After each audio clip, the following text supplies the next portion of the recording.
Отпевания прямо во дворе морга за последние дни стали уже нормой. С утра здесь можно встретить и муллу, и священника. Пандемия установила новые правила прощания с усопшими.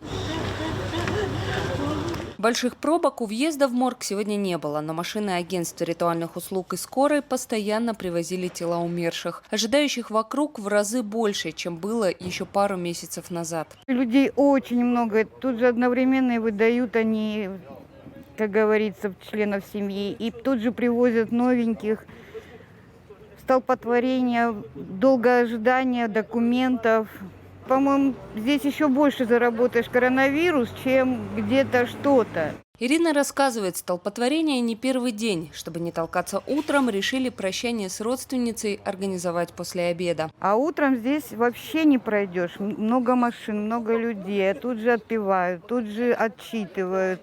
И мусульмане, и русских отпевают. Поэтому здесь очень много людей. Делиться горем на камеру многие не хотят, без объектива рассказывают. Бывает и так, что оставляешь близких в больнице, а находишь уже в морге.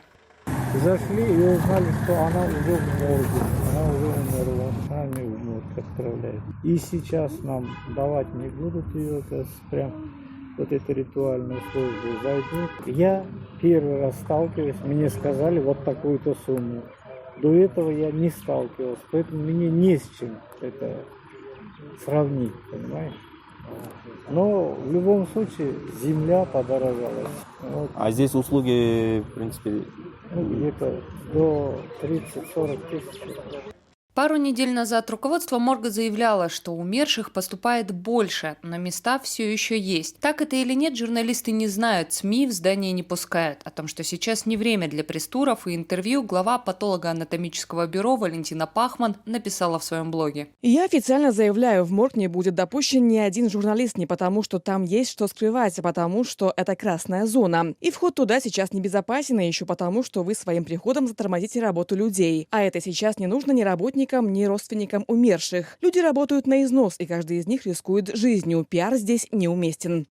От традиции массовых поминок многие кыргызстанцы сейчас временно отказались. И все же попрощаться с близкими к моргу порой приходят по 20-30 человек. Власти просят ограничивать присутствующих, напоминают об опасности заражения коронавирусом.